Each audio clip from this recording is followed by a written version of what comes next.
प्रेरितों का काम दूसरा अध्याय। हम कई हफ्तों से कलीसिया क्या है सीख रहे थे। ये दूसरा भाग है, पार्ट 2। कलीसिया क्या है, ये भाग, ये टॉपिक में मैं प्रचार क्यों कर रहा हूँ? मैं इसलिए कर रहा हूँ क्योंकि पहला कुरिन्थियुस का चिट्ठी 4 अध्याय हमने पढ़ चुका है, हमने सीखा। 5वां अध्याय जो है वो कलीसिया का अनुशासन के बारे में है, मतलब किसी को बाहर डालना, कलीसिया से किसी को बाहर डालना, और ये बाइबल सिखाता है। और यदि हम प्रभु से, उसके वचन से, उसके कलीसिया से प्रेम करते तो हम इसका पालन करेंगे।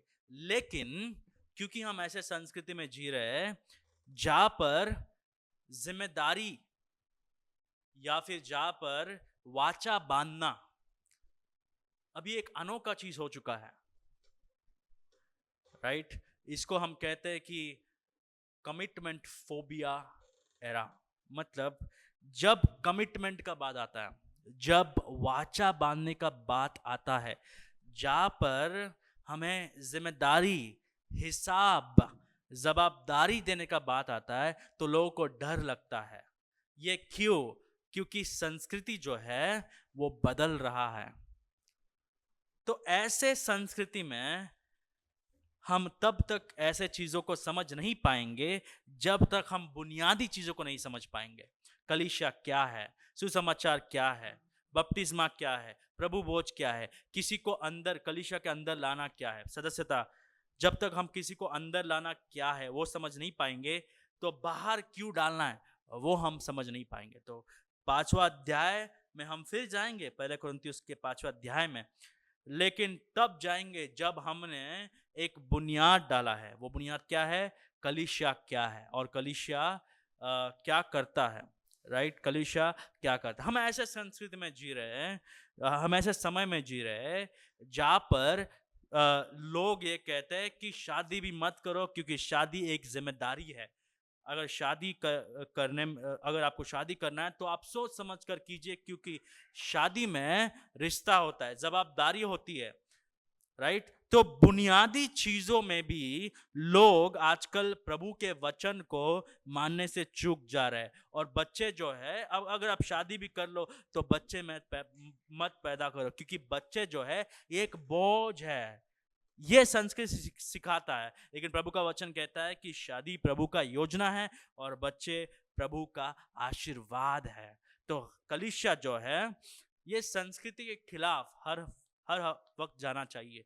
एक ऐसे मछली जैसा रहना चाहिए हम लोग, जो लहर के साथ नहीं लेकिन लहर के खिलाफ हम तैर रहे हैं। तो वो तब होगा जब हम लोग वचन को सबसे महत्वपूर्ण स्थान, पहला स्थान देंगे। तो दूसरा अध्याय में हमें यही दिखता है कि एक ऐसा समुदाय का उत्पन्न हो गया है जो समुदाय अलग है, जो कभी आरंभ नहीं हुआ था, जहाँ पर यहूदी लोग, यूनानी भाषा बोलने वाले लोग, जहाँ पर रोम के लोग, जहाँ पर मिस्री देश के लोग, सब तरह के लोग इकट्ठा हुए। और प्रभु ने जो योजना उत्पत्ति, जगत के उत्पत्ति से पहले था, उन्होंने वो कर दिया है दूसरा अध्याय में। तो मत्ती रची सुसमाचार 16 अध्याय में यीशु मसीह ने एक वाचा किया था। क्या किया था? मैं अपना कलीसिया बांधूंगा।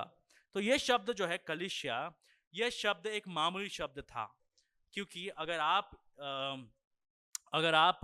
प्रेरितों का काम 19वां अध्याय में पढ़ेंगे तो एफेसस में कई लोग इकट्ठा होकर पौलुस को मारने के लिए आते थे। तो वो इकट्ठा हुआ समुदाय को कलीसिया बोला गया यूनानी भाषा में। मतलब उस जमाने में एक्लीसिया, ये जो यूनानी शब्द है, ये किसी भी इकट्ठे हुए लोगों को बोलता था, राइट? जैसे कि कई लोग इकट्ठा हुए, मीटिंग कर रहे हैं, तो उनको कलीसिया बुलाते थे। कई लोग इकट्ठा होकर झगड़ा कर रहे तो उनको कलीसिया बुलाते थे। लेकिन जब यीशु मसीह ने ये छोटा शब्द इस्तेमाल किया, मैं मेरा कलीसिया बांधूंगा, तब ये शब्द का मतलब ही बदल गया। एक्लीसिया जो शब्द है, अब ये कोई भी समुदाय नहीं है, ये यीशु मसीह का समुदाय है। मतलब जिसको यीशु मसीह ने उद्धार दिया है, जिसको यीशु मसीह ने बुलाया है, राइट? तो मतलब हर एक झुंड, हर एक समुदाय, हर एक इकट्ठा हुए लोग कलीसिया नहीं है। अब से केवल वही लोग कलीसिया है जिनको यीशु मसीह बुलाते हैं। तो दूसरे अध्याय में हुआ हमने सीखा था कि जब वो लोग पेंतिकोस्त के समय में हर एक यहूदी यरूशलेम में गए थे, तो यीशु मसीह ने पहले ही स्वर्ग में जाने से पहले कह दिया कि आप लोग यरूशलेम छोड़ो मत, मैं पवित्र आत्मा का भेंट देने वाला हूं तुमको। राइट? तो भेंट क्या था? भेंट ये था कि पवित्र आत्मा से उनको बपतिस्मा मिल गया। पवित्र आत्मा से बपतिस्मा मिलना मतलब कलीसिया में जोड़ना, क्योंकि अलग अलग लोग, अलग अलग प्रथा, अलग अलग संस्कृति एक कलीसिया कैसे बन सकते? इसीलिए ये प्रभु का कार्य है, क्योंकि पवित्र आत्मा इनको एक बनाता है।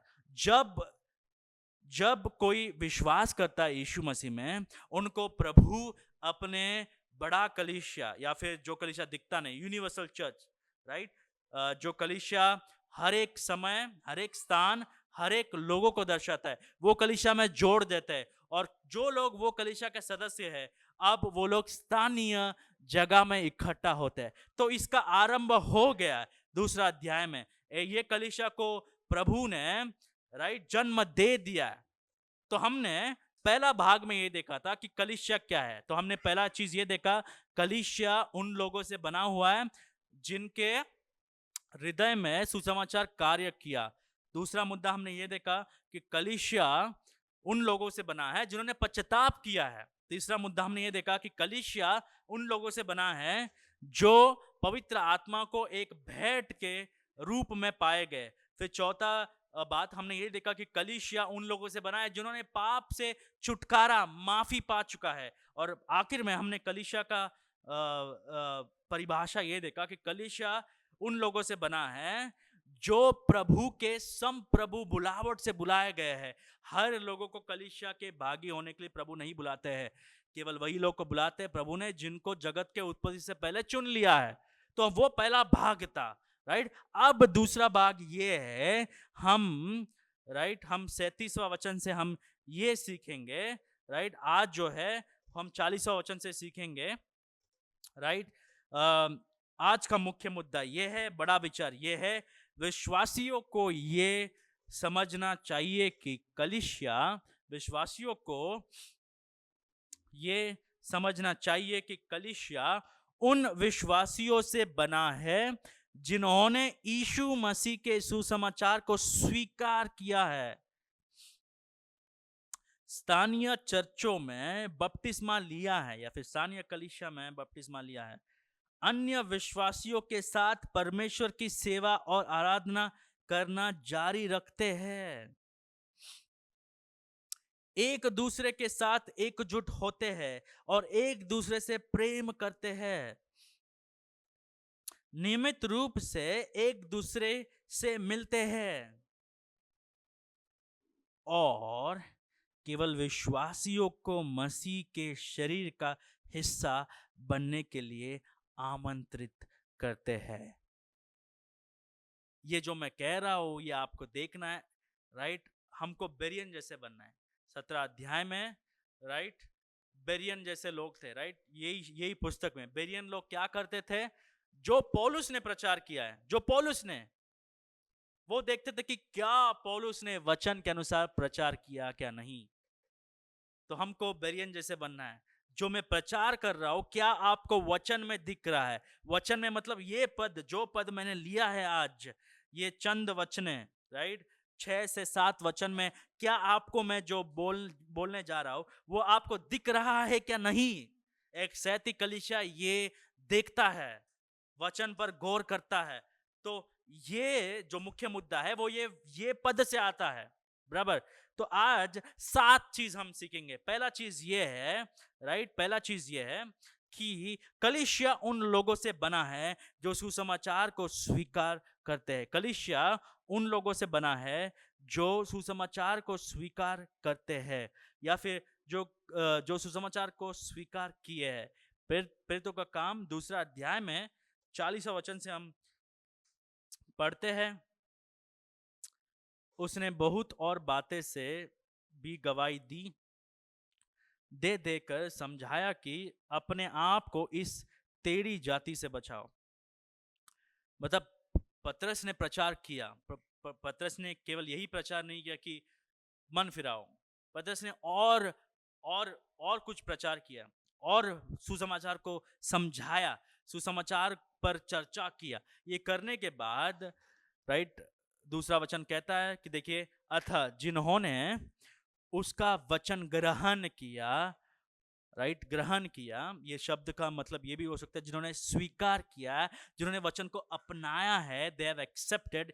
ये पद, ये शब्द कहीं पर भी इस्तेमाल नहीं किया गया है नया नियम में, केवल यही पर इस्तेमाल किया गया है। तो जो लूक जो है वो सोच समझ कर शब्दों का इस्तेमाल कर रहे। ग्रहण किया, ग्रहण करने का मतलब ये नहीं कि हाँ हमको समझ में आ गया, नहीं, ये शब्द का मतलब ये है कि जिन्होंने स्वीकार किया है, वचन को अपने में निवास करने के लिए अनुमति दिया है, जो वचन को समझे, जो वचन के साथ सहमति थे और वचन को उन्होंने स्वीकार किया है। तो कलीसिया उन लोगों से बना है जो सुसमाचार को स्वीकार करते हैं। सुसमाचार क्या है? पतरस ने अभी बता दिया कि यीशु मसीह स्वर्ग से इसलिए आए कि राज्य का स्थापन करने के लिए, लेकिन आप लोगों ने उसका क्या कर दिया? आप लोगों ने उसको सूली पर चढ़ा दिया। यीशु मसीह आपके लिए, राइट, आपके लिए, आपके पापों के लिए, हमारा पापों का भुगतान करने के लिए स्वर्गीय राज छोड़कर, पवित्र जीवन छोड़कर, वहां पर राइट जो पवित्र फरिश्ते के बीच में आराधना पाते थे यीशु मसीह, तो वो स्थान को छोड़कर इस धरती पर 2000 साल पहले आए, राइट, और चमत्कार किए। कुछ भी पाप नहीं किया, लेकिन आप लोगों ने उसको सूली पर चढ़ा दिया, आप लोगों ने उसको मार दिया। अब पतरस ये भी कहता है कि लेकिन ये प्रभु का योजना था, प्रभु ने आपका इस्तेमाल किया है, लेकिन ये प्रभु का योजना था। ये आपका पाप है, लेकिन प्रभु ने आपके पाप को इस्तेमाल करते हुए जो चीज होना था उसको कर दिया। वो चीज क्या होना था? होना यह था कि यीशु मसीह उसके लोगों के लिए क्रूस पर लहू बहाना था, और यीशु मसीह हमारे लिए क्रूस पर लहू बहाए। और जब ये लोगों ने ये सुना कि हमारे वजह से यीशु मसीह क्रूस पर चढ़ गए, लोगों के हृदय में छेद आ गया, राइट, लोगों के हृदय में ठेस पहुंच गया, लोगों को सुसमाचार जोर से लग गया, और जिन पर सुसमाचार का असर हो गया है उन्होंने पश्चाताप किया, और उन्होंने उतना ही नहीं, सुसमाचार को स्वीकार किया है। यहाँ पर सुसमाचार का मतलब यह है कि सुसमाचार हमको पश्चाताप करने के लिए कहता है। सुसमाचार यह भी कहता है कि यीशु मसीह हमारा प्रभु है। मतलब वो लोग क्या स्वीकार कर रहे हैं? स्वीकार ये कर रहे हैं, देखिए देखिए 37वां वचन, तब सुनने वाले का हृदय छिद गया था। लेकिन उससे पहले देखिए 36वां वचन, अतः अब इस्राएल का सारा घराना निश्चित रूप से जान ले कि परमेश्वर ने इसी यीशु को जिसे तुमने क्रूस पर चढ़ाया प्रभु भी ठहराया और मसीह भी। मतलब प्रचार में क्या किया गया? पतरस ने यह कहा कि वो मसीह है। मसीह का मतलब आपको पाप से बचाते हैं, छुटकारा देते हैं। और प्रभु का मतलब क्या है? अब से आपका हृदय पर अधिकार आपका नहीं होगा, यीशु मसीह का होगा। तो इसलिए ये कलीसिया में हम ऐसा प्रचार नहीं करते कि केवल यीशु मसीह को मसीहा के रूप में देखिए। वो प्रभु हो सकते या नहीं हो सकते, ये आप पर है। ये गलत सुसमाचार है। कई लोग ऐसा सुसमाचार करते हैं कि एक बार उद्धार हो गया, आपको लग गया, एक बार आपका उद्धार हो गया तो बस आपको संदेह नहीं करना है। ये गलत है, क्योंकि हम पापी हैं, क्योंकि हम शैतान के बच्चे हैं जन्म से, हमको झूठ पर विश्वास करने का आदत है। तो ऐसा हो सकता है कि कई लोग ये मान लेते कि हमारा उद्धार हो गया, वाकई में हमारा उद्धार नहीं हो गया, लेकिन हम अपने आप को गलत संदेह दे रहे, हम अपने आप को गलत हौसला दे रहे, राइट। तो ये लोग ऐसा प्रचार करते हैं कि आपका एक बार उद्धार हो गया, आपको लगता है आपका उद्धार हो गया तो बस आपको आपके हृदय पर शंका नहीं करना है, आपको डाउट नहीं करना है, ये गलत है। क्योंकि पौलुस दूसरा कोरिन्थियों 7वां अध्याय में कहते हैं कि देखिए परखिए क्या आपका उद्धार हुआ है।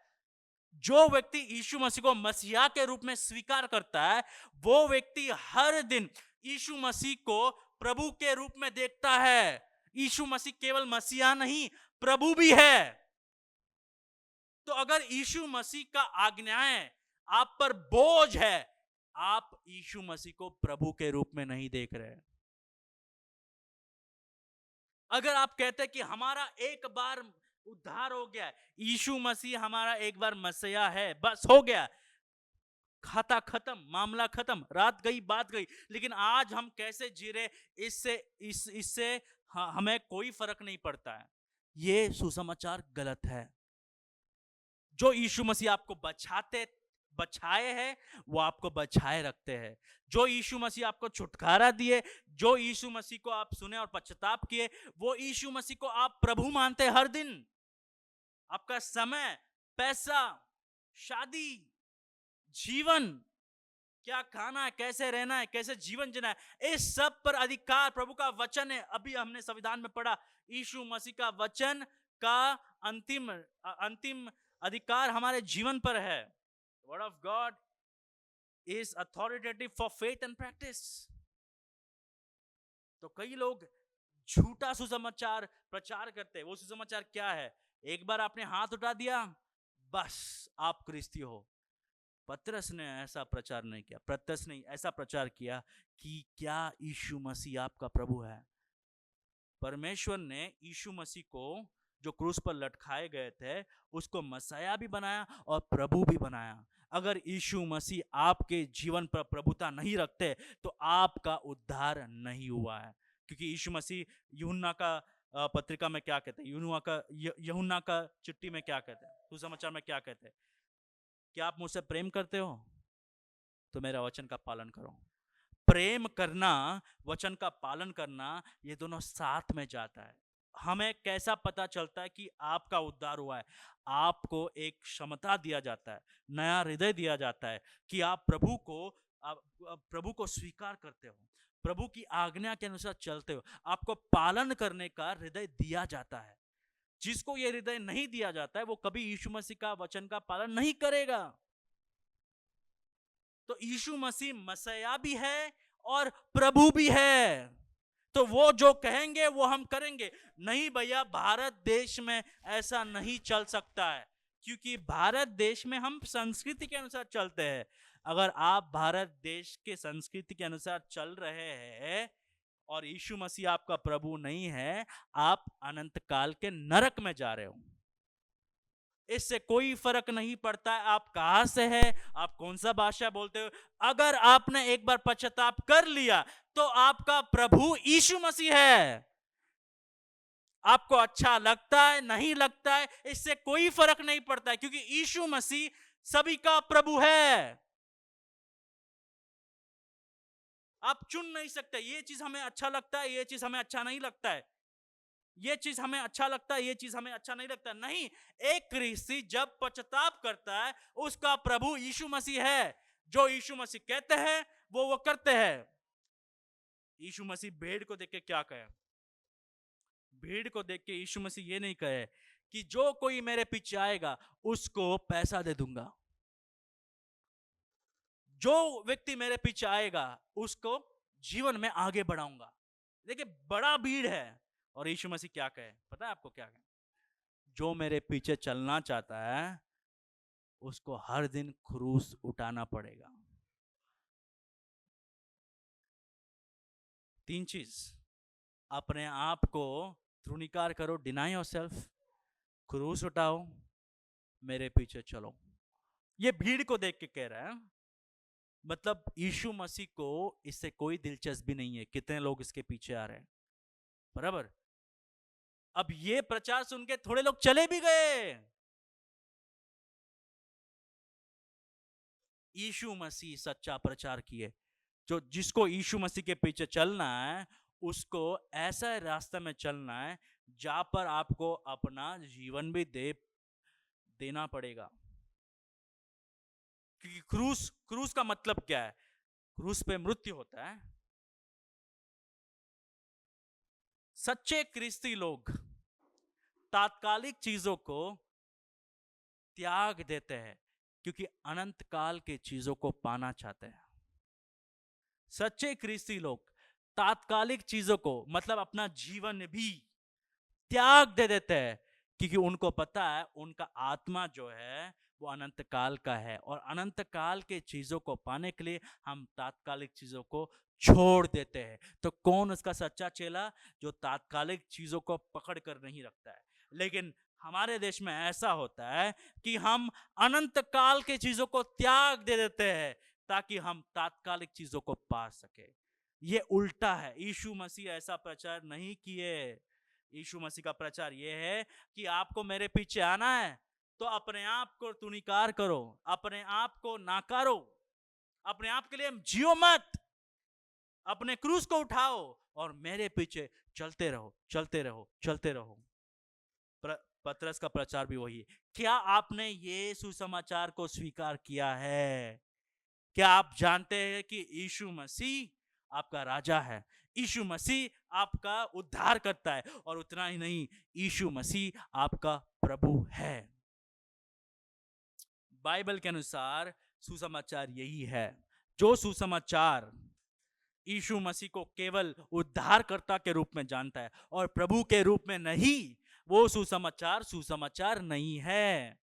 जो सुसमाचार आपको कुछ करने के लिए नहीं कहता है, आपसे कुछ मांग नहीं करता है, वो सुसमाचार बाइबल का सुसमाचार नहीं है। ये मांग किसके लिए? उद्धार के लिए नहीं। उद्धार प्रभु देते हैं, लेकिन क्योंकि वो उद्धार दिए उसीलिए हम उसके चेले हैं। हमारा कोई अधिकार नहीं है, हमारा कोई सोच नहीं है, हमारा कोई समझ नहीं। जो प्रभु बोलते हैं वो हम करते हैं।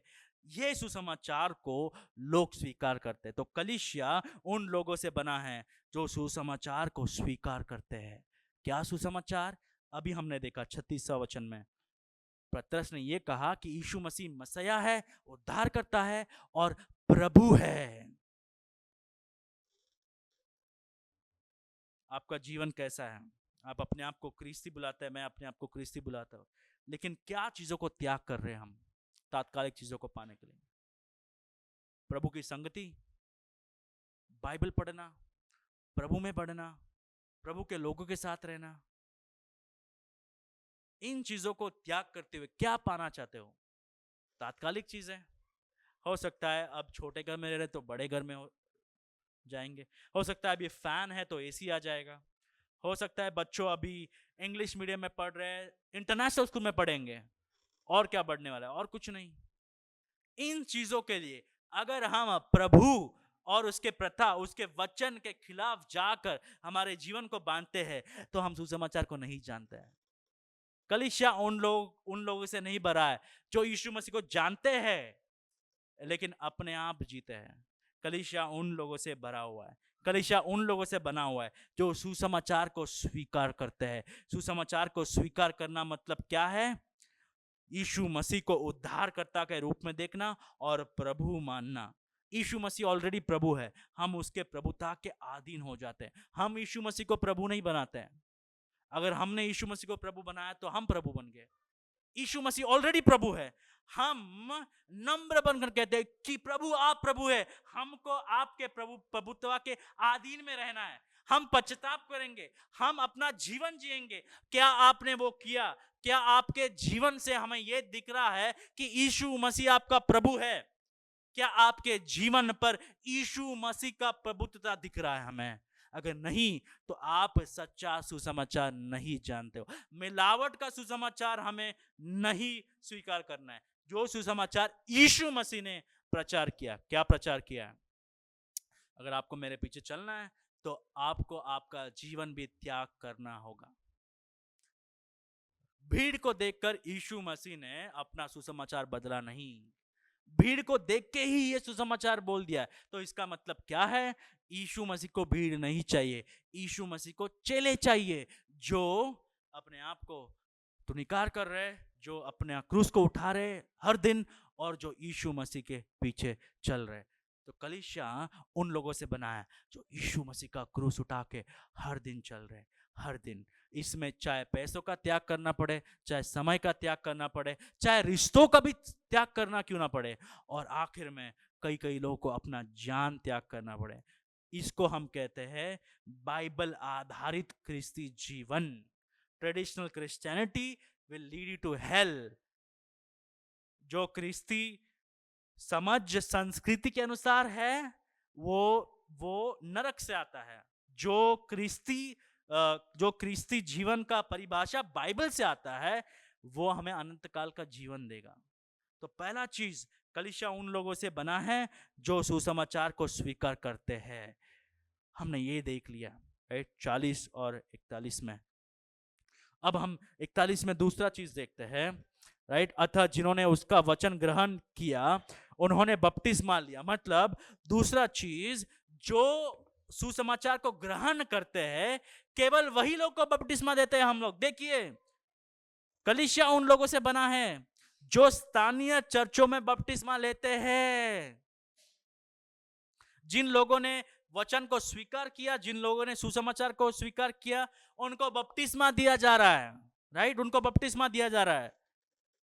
कई कई बार बपतिस्मा कहां पर दिया जाता है, राइट? बाइबल कॉलेज में, मिशन ट्रस्ट में। बपतिस्मा देने का काम कलीसिया का है, क्योंकि चेले बनाने का काम कलीसिया का है। जब 12 इकट्ठे हुए थे तो यीशु मसीह ने क्या दिया? यीशु मसीह ने क्या दिया? उनको महाआज्ञा दिया है, राइट। जाओ चेले बनाओ। अब ये 12 लोग कौन है? ये लोग बुनियाद है कलीसिया का, राइट। ये लोग बुनियाद है। इन लोगों के वचन पर कलीसिया बांधा गया है, लेकिन सबसे बड़ा पत्थर यीशु मसीह है। तो हम ये देखते हैं ये प्रथा कि यीशु मसीह स्वर्ग में जाने के कई दिनों बाद कलीसिया उसका पालन कर रही है।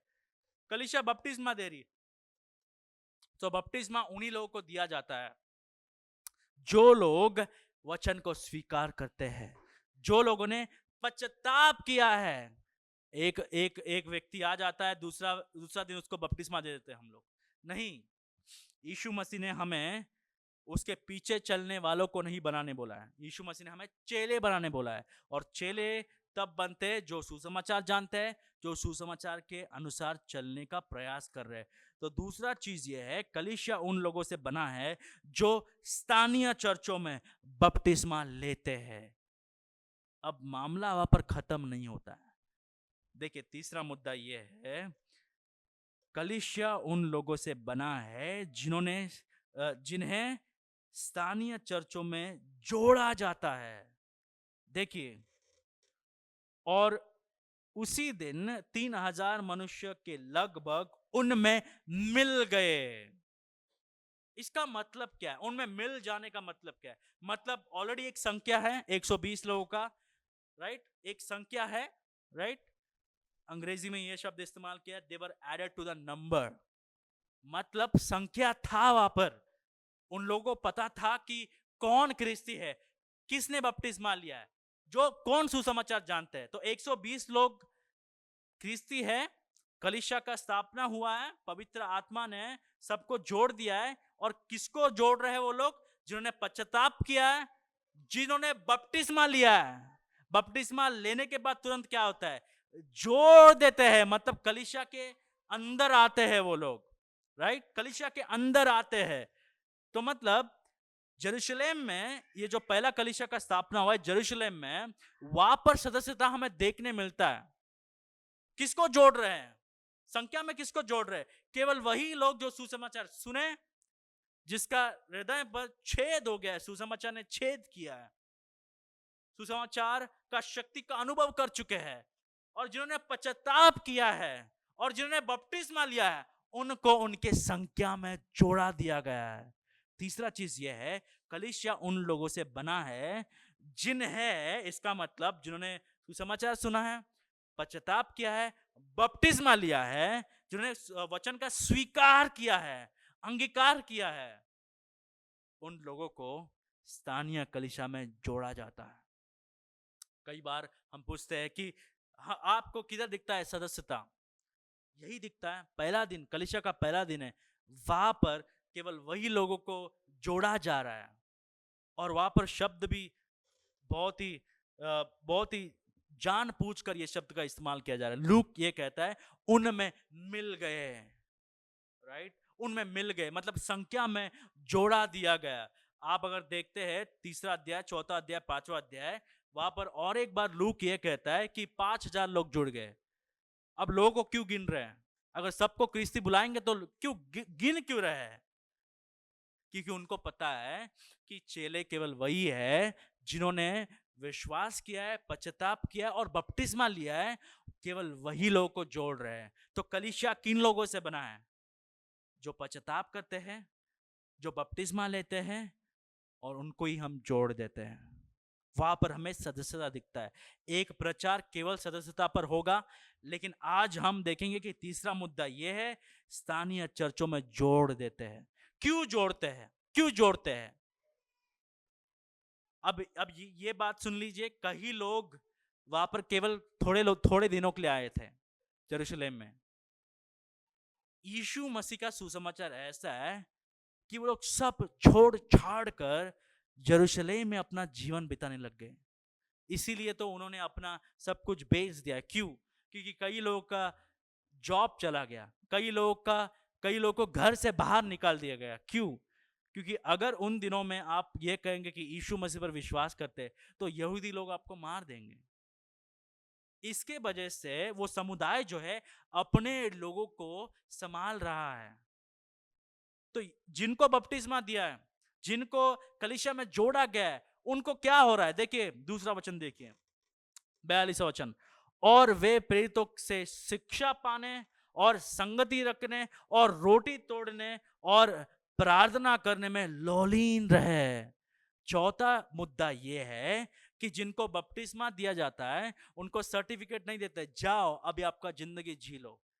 नहीं, जिनको बपतिस्मा देते हैं उनको हम स्वीकारते हैं कलीसिया में, और उनको एक चीज करना पड़ता है, प्रभु की आराधना में लगे रहना पड़ता है, प्रभु का वचन सीखना पड़ता है। देखिए 42वां वचन में क्या हम चौथा चीज देखते हैं, कलीसिया उन लोगों से बना है जो अन्य विश्वासियों के साथ मसीह की आराधना और सेवा करना जारी रखते हैं। हमारा उद्धार हो गया है, हमें कैसा जीना है हम वैसा जिएंगे। हमें यह प्रथा दूसरा अध्याय में नहीं दिखता है। जिनको बपतिस्मा दिया जाता है, जिनको जोड़ा जाता है, वो लोग लगे रहते हैं यीशु मसीह के पीछे। एक बार हाथ उठा दिया, बस क्रिस्ती, अब इसको बपतिस्मा दे दो, इसको क्रिस्ती बुलाओ, ये प्रथा हम नया नियम में नहीं देखते। एक्चुअली ये लोग प्रभु का महाआज्ञा का पालन कर रहे हैं। प्रभु ने क्या कहा स्वर्ग में जाने से पहले? जाओ, प्रचार करो, बपतिस्मा दो, और वहां पे कहानी खत्म नहीं। उन लोगों को जिनको अपने बपतिस्मा दिया है, सब चीजों का पालन करना सिखाओ। ये हम देखते हैं दूसरा अध्याय में। अगर सेहती कलीसिया बनना है, अगर आपको यीशु मसीह के साथ उसके उद्देश्य में जुड़ा रहना है, तो देखिए यहां पर 42वां वचन में जिनको बपतिस्मा दिया जाता है, जिनको जोड़ा जाता है, वो लोग प्रेरितों के शिक्षा पाने में, संगति रखने में, रोटी तोड़ने में और प्रार्थना करने में लौलीन रहे। अगर आप एक क्रिस्ती हो तो आप दूसरे क्रिस्तियों के साथ इकट्ठा होना नहीं छोड़ते हैं। क्यों इकट्ठा होना है? प्रभु का वचन सीखना है, प्रार्थना में समय बिताना है, संगति करना है। संगति हमारे जैसे कलीसिया में जहां पर प्रचार प्रचार प्रचार प्रचार प्रचार प्रचार होता है, कई बार ऐसा लगता है कि अब ये प्रचार का क्या करें। प्रचार का हम पालन करें, वो संगति में होता है, एक दूसरे के साथ बात करें। अगर कलीसिया के बाद हमारा बात यही हो रहा है कि पॉलिटिक्स क्या है, ये कौन है, वो कौन है, अभी तक हम वचन का पालन करना सीख नहीं रहे। प्रचार के बारे में बात करो, आपका बच्ची का उद्धार हुआ है क्या नहीं, हम क्या कर सकते हैं, प्रार्थना करेंगे। अच्छा आपका पति का काम सही नहीं चल रहा है, हम प्रार्थना करेंगे। इसे हम संगति कहते हैं। तो कलीसिया उन लोगों से बना है जो अन्य विश्वासियों के साथ मसीह की आराधना और सेवा करना जारी रखते हैं। क्या आप एक विश्वासी हो, क्या आप एक सदस्य हो, तो आपका काम यह है हर रविवार को आना है, वचन सीखना है, रोटी तोड़ना है, प्रार्थना में जुड़े रहना है, संगति करना है। हम ये कलीसिया का प्रथा देखते हैं दूसरा अध्याय में। और पांचवा चीज क्या है? पांचवा चीज देखिए आगे का वचन 44, और सब लोगों पर भय छा गया और बहुत से अद्भुत काम और चिन्ह प्रेरितों के द्वारा प्रकट होते थे, और सब विश्वास करने वाले। अब देखिए पांचवा मुद्दा यह है कि कलीसिया उन लोगों से बना है जो एक दूसरे के साथ एकजुट है और एक दूसरे से प्रेम या प्यार करते हैं। ये दो चीज हम देख सकते हैं। लेकिन उससे पहले मैं आपको एक चीज बताना चाहता हूं। ये जो शब्द है और सब लोगों पर भय छा गया है, राइट, वर्स 43 में वहां पर यह दिया गया है। और सब लोगों का मतलब क्या है? जो लोग बाहर हैं, राइट, जो लोग कलीसिया के बाहर हैं। जब प्रेरितों ने अद्भुत कार्य चमत्कार कार्य किया, राइट, चिन्ह दिखाए, अद्भुत काम किए, तो वो लोग डर गए, ये क्या हो रहा है। दूसरा वचन देखिए, उसके आगे का वचन वर्स 44, और सब विश्वास करने वाले इकट्ठा। मतलब कौन इकट्ठा हो रहे हैं? विश्वास करने वाले, विश्वासी। कलीसिया का सदस्य कौन? केवल विश्वासी। ये लूक जानबूझकर ये शब्द का इस्तेमाल कर रहा है। लूक ये भी लिख सकता है कि सब लोग, लेकिन लूक क्या लिख रहा है? और सब विश्वास करने वाले। अब ये इसका मतलब ये है कि थोड़े समय पहले वो लोग विश्वास किए, वो विश्वास कर रहे हैं, विश्वास में आगे बढ़ रहे। They believed and they are continuing to believe. सब विश्वास करने वाले इकट्ठा रहते थे, राइट, एक साथ रहते थे, और उनके सब वस्तुओं साझे में थी। वे अपनी अपनी संपत्ति और सामान बेच कर जैसे जिसकी आवश्यकता होती थी बांट दिया करते थे। अब इसका अनुवाद कई लोग ये निकालते हैं कि हम लोग सोशलिज्म को फॉलो करना चाहिए, राइट। कार्ल मार्क्स ये सिखाते थे कि ये जो संपत्ति आपका, ये आपका नहीं है, ये सरकार का है, तो बेच दीजिए। तो कई कलीसिया में थोड़े लोग ये विचार करते हैं, आपके पास 2 कार है तो एक कार बेच के आपको एक कार इनको देना चाहिए। यहां पर वो सीख नहीं हो रहा है। दूसरे लोग नहीं बोल रहे थे कि आपका बेच दीजिए, उनको हृदय में वो आ रहा था प्रेरणा कि देखिए कई लोग गरीब है यहाँ पर, कई लोग का घर चला गया, कई लोग का काम चला गया, कई लोग को घर से बाहर निकाल दिया गया क्योंकि विश्वास किए। वो खुद अपना संपत्ति, वो खुद अपना गाड़ी, या फिर वो खुद अपना पैसा दूसरों को दे रहे थे। आपका पैसा है, आपका समय है। किसी व्यक्ति को उस पर अधिकार नहीं है। ये झूठ पर हम विश्वास नहीं करते हैं। आपका पैसे का जवाबदारी आपको प्रभु को देना पड़ेगा। जब तक आपका पैसा, आपका समय आप दूसरों को नहीं देते, तब तक आपका ही है। हम ये झूठ पर विश्वास नहीं करते हैं। लेकिन यहां पर हमें क्या दिख रहा है कि सुसमाचार इनके हृदय में कार्य कर रहा है, इसलिए वो दे रहे हैं। तो एकता दिख रहा है हमें, एकजुट हो रहे हैं, वो लोग इकट्ठा है और दूसरों का ख्याल रख रहे। प्यार दिख रहा है हमें। अब प्यार का जो ये है फॉर्म, इस समय में ऐसा दिखाया जा रहा है कि कई लोग यीशु मसीह में आए, इसलिए वो लोग सब कुछ खो दिए। अभी कई लोग को समझ में नहीं आ रहा है। हम लोग इजिप्ट से आ गए, हम लोग यहूदी है, अब हम लोग यरूशलेम में आ गए, अभी यहाँ पर कलीसिया का स्थापना हो गया है, अभी हमारा ख्याल कौन रखेगा? हम अगर घर पर जाएंगे बोल देंगे तो हम ख्रिस्ती है, तो हमको घर से बाहर निकाल देंगे। तो कलीसिया उनका देखभाल कर रहा है। तो हमें यहाँ पर प्रेम दिखता है। प्रेम ऐसा ही नहीं दिखता है हर वक्त, राइट। अगर किसी को बीमारी है, आप जाकर उनसे मिलकर प्रार्थना करें, वो भी प्रेम है। अगर किसी का काम चला गया है, आप प्रार्थना कर रहे हैं, आप उनका बायोडाटा ले रहे हैं और उनको काम ढूंढने के लिए सहायता कर रहे हैं, वो भी प्रेम है। कई लोग दूर से आते हैं, आप बोल रहे हैं कि आ जाइए, हम आज आपको कार में छोड़ देंगे वहां तक, वहां से आप बस ले लीजिए, ये भी प्रेम है। तो इसका अनुवाद ऐसा नहीं करना चाहिए कि कलीसिया में हम सब बैच कर दूसरों को देना चाहिए, नहीं। आप आपके चीजों का भंडारी हो, आपके पैसों का आप भंडारी हो, प्रभु आपसे हिसाब लेने वाले हैं। लेकिन सुसमाचार ऐसा कार्य करता है हमारे हृदय में, कलीसिया को देने के लिए और विश्वासियों को देने के लिए।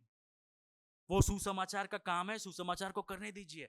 लेकिन हम ऐसी पॉलिटिक्स पर विश्वास नहीं करते कि आपका सब कुछ बेचकर आपको गरीबों को देना चाहिए। अगर आपको देना तो दे दीजिए, लेकिन मैं आपको फोर्स नहीं कर सकता हूँ। लेकिन मुद्दा ये है यहाँ पर कि कलीसिया उन लोगों से बना है, राइट, जो दूसरे के साथ एकजुट है। एकता हमें पहले दिन ही दिख रहा है, क्यों? क्योंकि पवित्र आत्मा ने एकता बनाया। और एकता इसलिए दिख रहा है क्योंकि सब विश्वासी है। कई कई बार हम बोलते कलीसिया में एकता नहीं है, कलीसिया में एकता नहीं है। कलीसिया में एकता होगा कैसे? क्योंकि हमने अविश्वासी और विश्वासी में अंतर ही नहीं दिखाया। हम ये मान के चल रहे हैं कि अविश्वासी लोग और विश्वासी लोग एकता एकता का पालन कर सकते हैं। एकता ये प्रभु का कार्य है। एकता जो है वो पवित्र आत्मा लाता है, हमें संभाले रखना पड़ता है। और जब कलीसिया में अविश्वासी और विश्वासियों में अंतर नहीं है, एकता कभी भी नहीं होगा। क्योंकि अविश्वासी लोग विश्वासी लोगों के साथ समान नहीं जी सकते, उनमें क्षमता ही नहीं है। एकता एक नया हृदय का कार्य है। यहां पर एकता क्यों दिख रहा है? क्योंकि सब विश्वासी है। यहां पर एक अंतर दिखता है हमें, केवल विश्वासियों को स्वीकार रहे हैं। कलीसिया में ऐसा एक प्रथा होना चाहिए जहां पर हम कह रहे कि ये विश्वासी है और ये अविश्वासी है, इसमें कोई गलती नहीं है, हमें दिखता है वचन में। और जो लोग सदस्य नहीं है, वो लोग सदस्य क्यों नहीं है? पहला चीज, अगर उनका उद्धार नहीं हुआ है तो प्रभु से प्रार्थना कीजिए। दूसरा चीज, वो लोग सदस्य नहीं बनना चाहते, तो सदस्य क्यों नहीं बनना चाहते हो? क्योंकि उनको जवाबदारी देने में अच्छा नहीं लगता है। ठीक है, फिर सदस्य मत बनो। देखिए, रॉकेट साइंस नहीं है। जिनको उद्धार हुआ है, जिनको जो पश्चाताप करते हैं, उनको बपतिस्मा देते हैं, उनको सदस्य बनाते हैं। और केवल उन्हीं लोगों से कलीसिया बनता है, अविश्वासी लोगों से कलीसिया नहीं बनता है। और जब विश्वासी होंगे तो कलीसिया में एकता होता है, कलीसिया में प्रेम बढ़ता है। क्या मैं ये कह रहा हूं कि विश्वासी लोग हर दम प्रेम करेंगे? नहीं। जब प्रेम करने से चूक जाते हैं तो प्रभु का वचन सुनने के लिए उनके पास हृदय रहता है, वो ग्रहण करते हैं, उनमें क्षमता है। अविश्वासी लोगों को आप बोल बोल कर थक जाएंगे, क्योंकि एक मरा हुआ व्यक्ति दूसरे व्यक्ति से प्रेम नहीं कर सकता है। एक मरा हुआ व्यक्ति, एक शैतान का बच्चा प्रभु के बच्चे के साथ एकता का पालन नहीं कर सकता है। तो कलीसिया उन लोगों से बना है जो एक दूसरे के साथ एकजुट है और एक दूसरे के साथ प्रेम प्यार करते हैं। और छठा चीज यह है, कलीसिया उन लोगों से बना है जो नियमित रूप से एक दूसरे के साथ मिलते हैं। आगे देखिए, वे प्रतिदिन एक मन होकर मंदिर में इकट्ठा होते थे। अब ये मंदिर में क्यों इकट्ठा होते थे? क्योंकि 3000 लोगों से ज्यादा है, जगह का है, राइट, इसलिए वो मंदिर का ही जगह इस्तेमाल करते। लेकिन एक कलीसिया है, एक कलीसिया का स्थापना हुआ है। और आगे हमें दिखता है कि जब प्रभु ने देखा कि यरूशलेम से आगे नहीं जा रहे, तब प्रभु ने क्या भेजा? बाधा भेजा है। 8वां अध्याय में प्रभु ने उनको फैला दिया, यहाँ वहां जाओ प्रचार करो। वो प्रतिदिन एक मन होकर मंदिर में इकट्ठा होते थे और घर घर रोटी तोड़ते हुए आनंद और मन की सिधाई से भोजन किया करते थे। तो हमें यह दिखता है कि वो एक दूसरे के साथ इकट्ठा होते थे। कलीसिया उन लोगों से बना है जो नियमित रूप से एक दूसरे के साथ मिलते हैं। आगे नया नियम में हमें यह दिखता है कि हफ्ते में पहला दिन पौलुस एक कलीसिया के साथ मिलता है। तो वो प्रथा का हम पालन करते हैं कि जिस दिन यीशु मसीह उठे मृत्यु से, उस दिन प्रभु का दिन है। It's a lord's day. प्रभु का दिन प्रभु को देना चाहिए। प्रभु प्रभु का दिन प्रभु से छीनो मत। प्रभु इस बात से खुश नहीं है जब हम उसको पैसा देते हैं और उसके दिन को पालन नहीं करते हैं। हम ये कह रहे हैं प्रभु से कि अच्छा आपको कितना चाहिए ले लो, लेकिन समय मत पूछिए हमसे, कलीसिया आने मत बोलिए हमसे।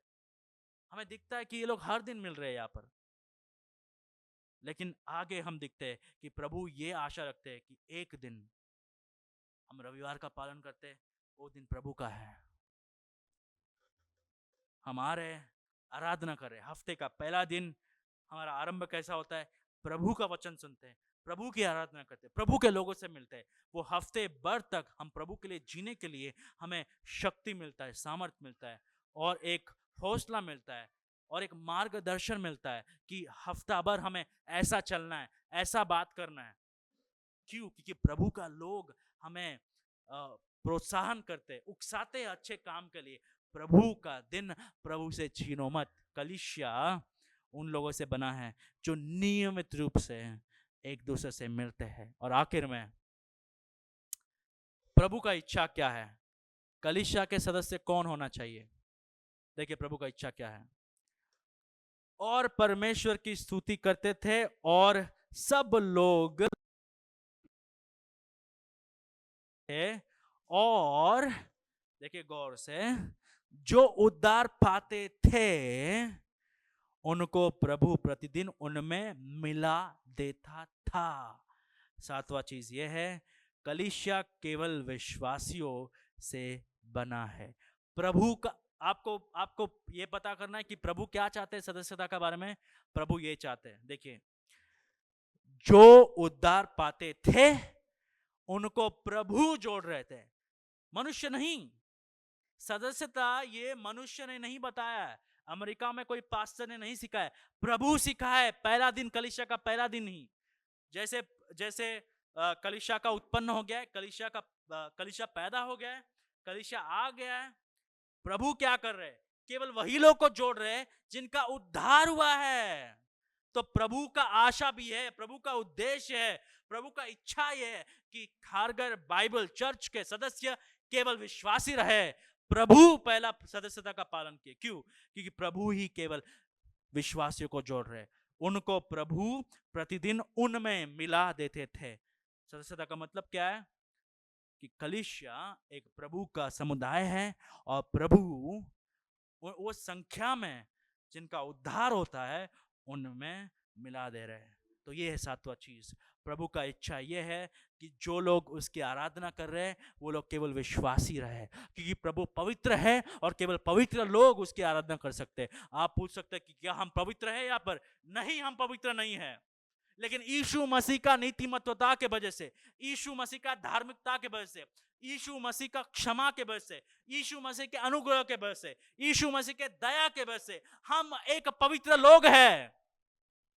अगर आप आपके हृदय में झांक के देखेंगे तो आप पवित्र नहीं है, लेकिन जब आप यीशु मसीह के ओर देखेंगे, अगर आपने पश्चाताप किया है, आपने यीशु मसीह पर विश्वास किया है, अगर आप ये मानते हैं कि मेरी पवित्रता यीशु मसीह के साथ एक गंदे कपड़े जैसी है, इसलिए आप भीख मांगते हैं यीशु मसीह के पवित्रता के लिए, और आप ये मानते हैं कि जब आप पश्चाताप करते हैं तो यीशु मसीह आपको अपने बच्चा बना लेते हैं, आपका पाप चला जाता है, आप पर यीशु मसीह का पवित्रता, धार्मिकता उंडेला जाता है, आप पवित्र घोषित किया जाते हो, you are justified in the sight of God.